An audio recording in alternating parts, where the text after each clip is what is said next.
हाँ जी sir, circum centre में हमारे पास है कि सर्कम सेंटर का डिस्टेंस है बेसिकली वर्टिसेज से तो इक्वल आता है, आर आता है। C A equal to C B equal to C C मतलब कि इजिकल टू आर है। और साइड से डिस्टेंस आता है उसका सी डी आता है आर कोस ए, सी आता है आर कोस बी और सी एफ आता है आर कोस सी।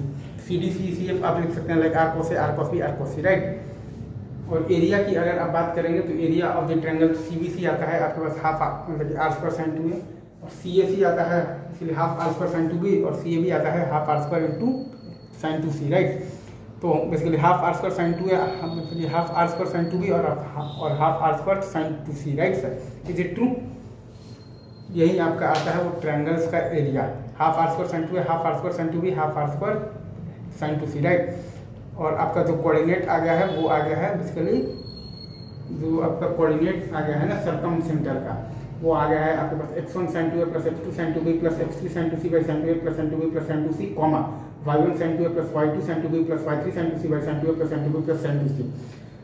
भाई अगेन सर्कम सेंटर का वर्टिसेज से डिस्टेंस है आपके पास C A equal to C B equal to C C equal to are, और सर्कम सेंटर का साइड से डिस्टेंस है आपके पास सी डी मतलब कि equal to R cos A, C equal to R cos B और C F equal to R cos C. और वो ट्रायंगल्स का एरिया है आपके पास basically C B C, C A सी और सी ए सी ट्रायंगल का एरिया है आपके पास half R square sine two A, half R square sine two B और half R square sine two C. और आपके पास सर्कम सेंटर का कोऑर्डिनेट आता है आपके पास x1 sin 2a plus x2 sin 2b plus x3 sin 2c by sin 2a plus sin 2b plus sin 2c और comma y1 sin 2a plus y2 sin 2b plus y3 sin 2c by sin 2a plus sin 2b plus sin 2c। That's it.